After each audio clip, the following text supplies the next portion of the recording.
Disturbing thunderstorm. Horror story. There's something oddly calming about thunderstorms.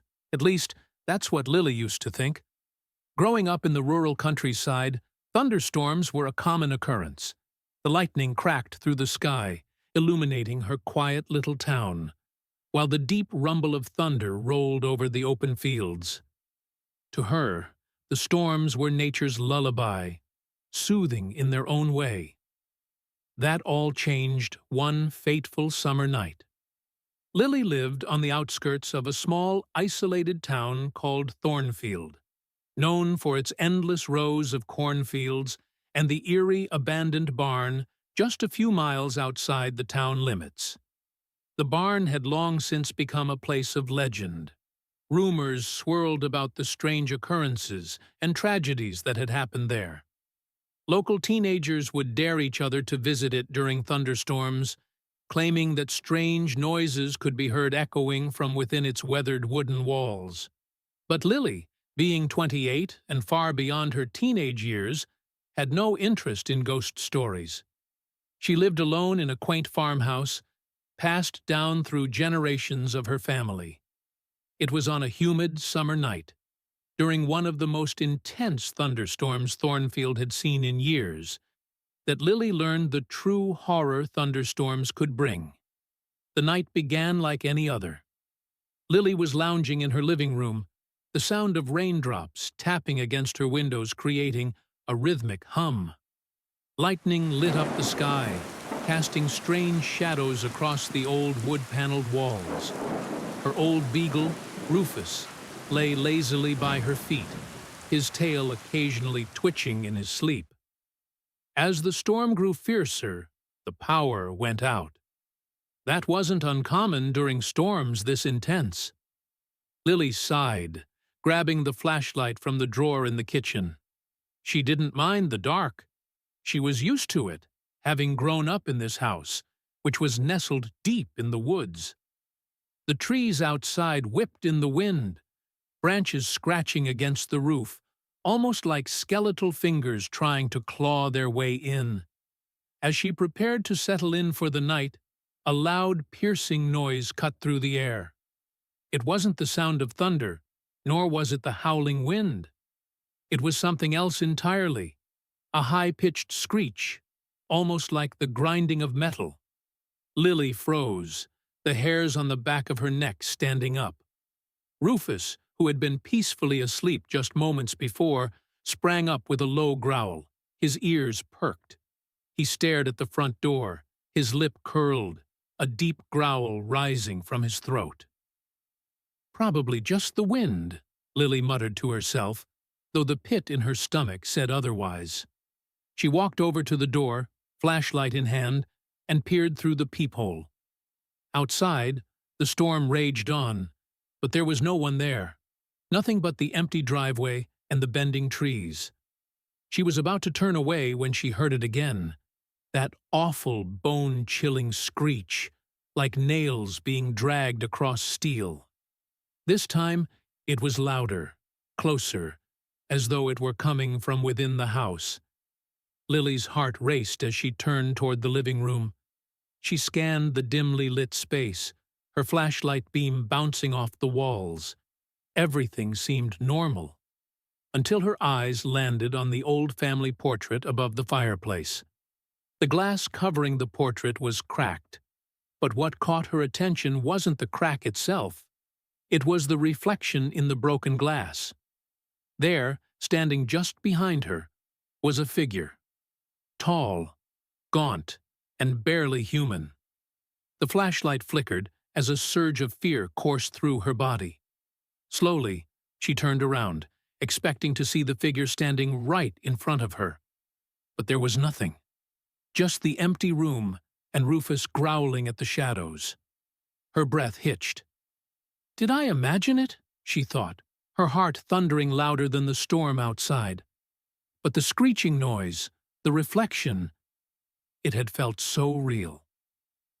Gathering her nerves, Lily decided to check the house. Every inch. Maybe something was blown loose, some window or door not properly sealed. She took Rufus with her as she moved through the darkened halls, her flashlight illuminating dust particles that floated in the still air. She checked the kitchen, the dining room, even the guest bedroom. Nothing seemed out of place. It wasn't until she reached the attic door that the real terror began.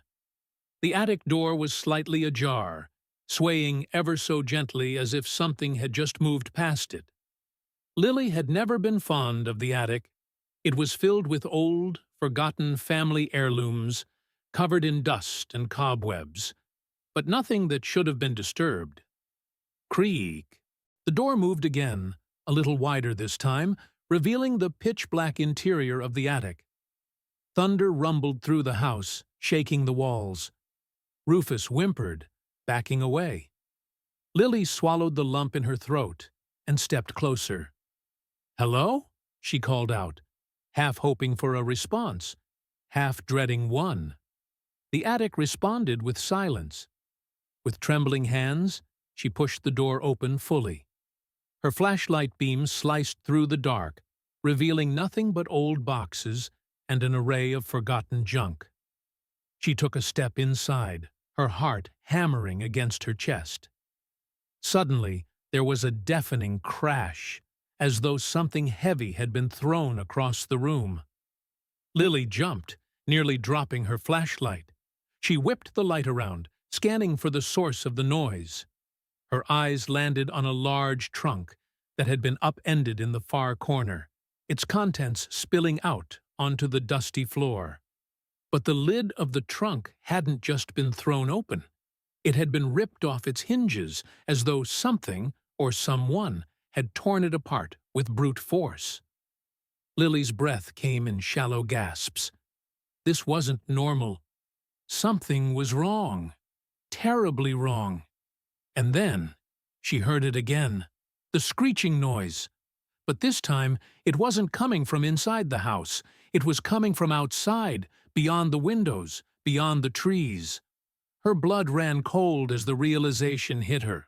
Whatever had made that noise was out there, in the storm, circling her house. Without thinking, Lily ran back down the stairs, Rufus close at her heels. She bolted the front door and closed all the windows, trying to shut out the howling wind and the strange, inhuman noise that now surrounded her home.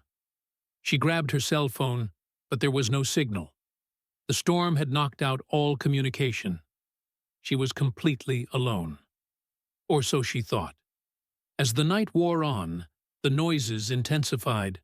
The scratching at the windows, the banging on the walls. It was as though the storm itself was alive, trying to break its way into her home. Rufus barked and growled, pacing back and forth in front of the door, his eyes wild with fear. Lily didn't sleep that night. She couldn't.